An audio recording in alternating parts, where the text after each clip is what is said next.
Hello friends, welcome back to the bench.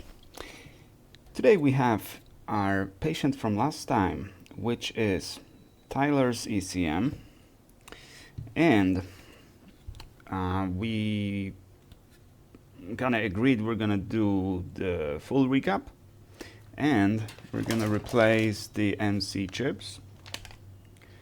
And it took a while because I was waiting for all that. I didn't have these particular cups in stock. I had smaller ones, but I hate putting the smaller ones. Sometimes I do, but I don't like that. I prefer the radius of the capacitor is the same as the board. Although the boards do have the leads, the pads actually allow multiple sizes of the capacitor, so that's not a huge issue. But if it came at this size, I prefer to replace it with this size. Now, there are a few updates, and before we recap it, and actually I'm only gonna recap one capacitor over here because I was wrong about the caps. It turned out that there's a very tiny resistance, like literally 180 ohms on this capacitor, which is highly unusual. That's why it just kind of threw me off. Normally you get mega ohms on these caps. I mean, when you put the resistance meter leads on the terminals of the capacitor, the resistance will fluctuate and first show up relatively low as capacitor is charging. As soon as it charges, it jumps to mega ohms or open line, and that's what normally you expect. But that's not a rule. That's why, since I didn't check it, my measurements were off. The ESR meter doesn't care about the parallel resistance, but the capacitance meter will, because if you connect the capacitor to the capacitance meter along with a resistor in parallel, the capacitance will show up much higher depending on the resistance of the resistor. And if the resistor is like, say, 180 ohms, it'll show open line because there's just too much, because that results primarily from how the capacitance is measured. You just kind of push energy and you measure the time it takes for the voltage to rise to the supply voltage, right? So if there is resistance, then if the resistance is low, you'll never get the reading, right? Because the cap just keeps discharging itself, or the resistor keeps discharging the capacitor. So I was wrong about that. So I even, just to make sure, I even punctured this capacitor to see what's inside. So it's not dry, and the electrolyte seems good based on my inspection. So I was wrong about the caps. The caps were okay on this board. So maybe the quality is not going down. But before we recap it or replace this capacitor, this ECM is here for a code P0019, which is timing issue. So normally, as I always say, or maybe not always, but normally nobody starts from ECM, right? The diagnosis process. If something is wrong, you first check the engine, the wiring, and once you eliminated all that, then you turn to the ECM. And with this code, the recommended action is to replace the whole ECM, which would resolve the problem. But there's a better way. Actually, maybe not better, much cheaper way, okay? Let's see. Let me show you. When I published my video, Practical Mechanic channel, I had it open here somewhere. No, I don't have the channel open, so let's open. Hey guys, welcome back. Today I'm going to teach you how to reset.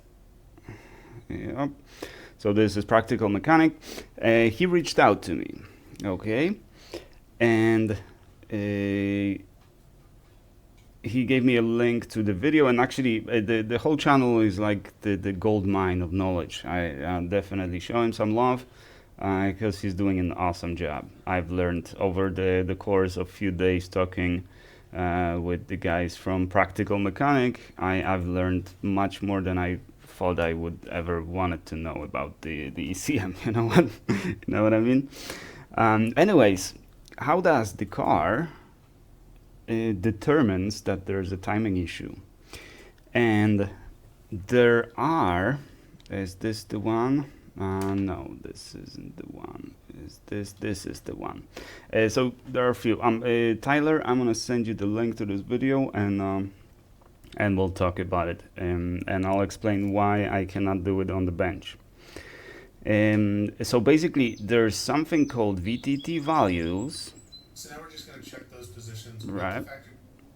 And they basically, when the car is new, those values are clear, right? Then you start driving the car, the engine keeps running, and the ECM learns these values. So once the ECM learned these values, they are stored in the EEPROM, and then if the problem occurs, say you replaced a tensioner on a timing chain, or the position sensor, or anything, right? Or maybe you have a misfire, whatever. The timing will be different, and the ECM has that value that it learned, and say it's in, I don't know, microseconds or milliseconds, whatever. And it can be off only by a little tiny margin, I don't know, maybe 5%, maybe even less than that. And if it goes higher or lower than those margins, we get this code. Either P, in this case it's P0019, but it can be 18 all the way to 16, depending on the build of your engine. So all we need to do is reset those values, basically make them 0 again.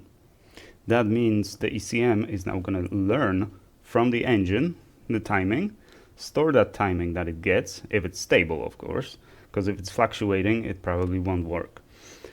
It'll store these values and again create those margins, and the code will disappear. And then if you replace something again, then obviously you're gonna have to perform that procedure again. But here's the problem. Why can I not do it on the bench? Because to do that, here we have a place where we need to put a fuse. That fuse is connected to something, not to ECM directly, because I checked that, or at least I don't see any indication of any pin on the ECM that would be responsible for this, for putting the car in the test mode. Once you did that, then you actually in your where is it? This one. You put the car in the test mode using your transition is going to be made into check mode once we hit the OK button. Yep. So you put it in test mode. Once you did that, you can reset. You can. I think you can just reset codes, and it will reset those values as well. I'm not sure. Just follow the video. I'm gonna test it on my car, but I have a 2008 Legacy. This is for the newer cars, but I want to see if it works the same, meaning it also stores the VVT values, or it just doesn't care. I don't think. I think it should work the same. So I'm gonna check it on my car. But now, what do we need is some kind of OBD2 interface, or interface, the tool. So what I use is the X tool D7. I didn't get a clear answer from the Practical Mechanic whether I can do it with X tool, but I wouldn't expect it not to be able to do it. If the Autel does it, the Xtool should be able to do it as well. I think Xtool is an excellent tool, especially for the price it comes with. The D7, I actually got this one in a very good price, because like below $300, something like that. They're normally closer to 500, 600. The 7, the 8, they go, I think, all the way to the something. And those super big ones are expensive, over $1,000 that you need to spend on that. So probably not for one-off thing. I don't have a shop, but I still, well, the main reason I got this one because I found it at a really good price. Okay, so that's the only reason I even have it. I didn't really need it, although I did program for keys using it, and that's primarily what I got it for. But I couldn't program keys for Chevy for some reason, but Chevy allows you to program, this is 2020 Equinox, it allows you to program keys by turning 5 times and waiting, what was it, 10 minutes, then turning 5 times, or clicking, waiting 10 minutes. It's a lengthy procedure, and actually first time I tried it, I removed all the keys because I thought you just put the new key in and it adds it to the list. But no, every time you do it, it clears all the keys, and every single key needs to be rekeyed to the car. So essentially what I did is I removed all the keys from the car, and the car was immovable because there's nothing you can do with the key in that car. You can't even tow it. So that was fun. Anyways, this is basically, oh, and why can I not do it on the bench? That is important. Well, not really.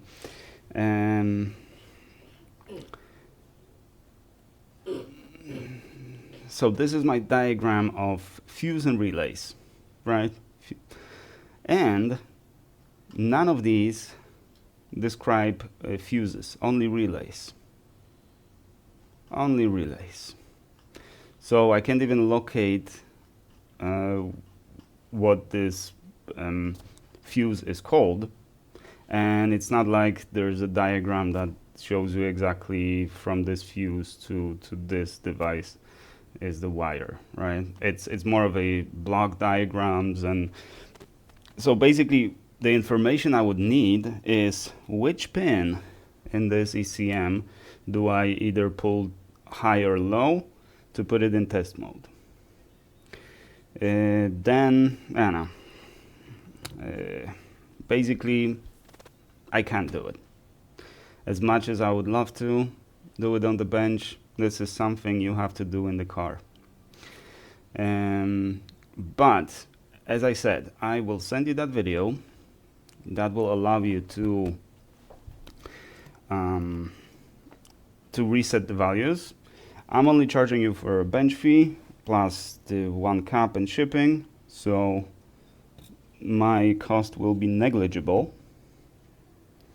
So you can allocate those funds to having this fixed, having what do you call it? You know, because if you don't have the aftermarket tool, then you're gonna have to either buy a tool or borrow it from someone, and I don't know, or pay the mechanic to do it.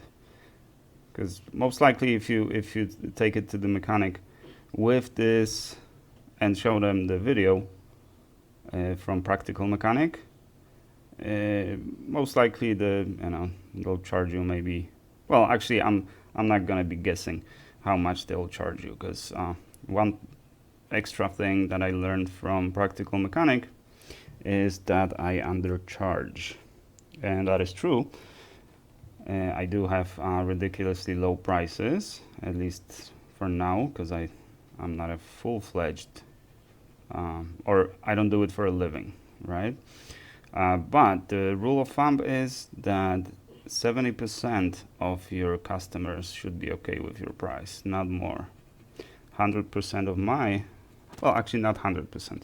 I had a customer lately and that was inquiring, and we did some measurements, and I offered recapping for $150, which is a really good price, but it was too high for him.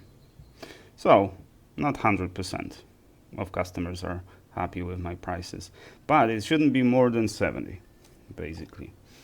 Otherwise you're undercharging, which is not good, because you're affecting the rest of the market if you're undercharging. So that's not a good thing to do, and I don't want to be in that position. So I will definitely up some of my prices, and I also expanding a little bit, because so far I've been fixing mainly IC 608, but I will also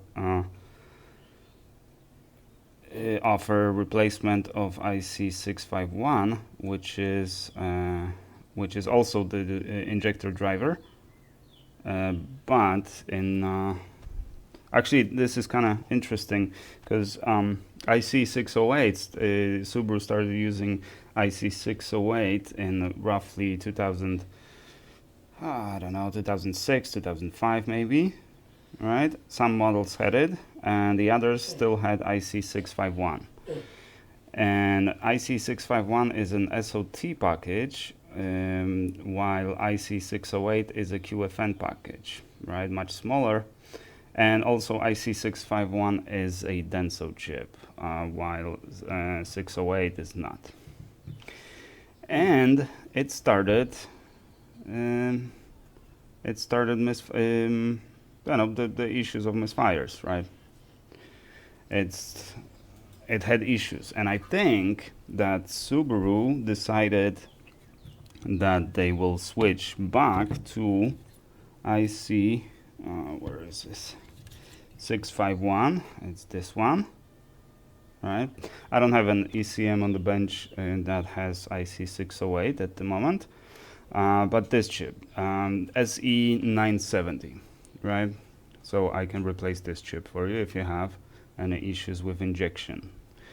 And so this is 2017, and this one is 2008, also 970, SE970, also IC 651, right? So your ECM, no matter what your ECM is, it will either have 608 or 651. All right, and I offer both, replacement of both. So that's a little bit of update on the VHR. Let's get this one replaced and ship it back to the customer, because it's been on my bench for a while, because I had to wait for the components. You know how it is. Actually, I could, no, it's not dry. If it was dry, the cap, I would just cut it completely, but it's not dry, so let's do this. Preheat it a bit.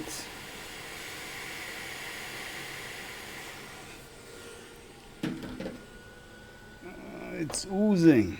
It's oozing electrolyte, obviously. But that way it won't explode. Yeah, it's a beautiful electrolyte. There was nothing wrong with this cup.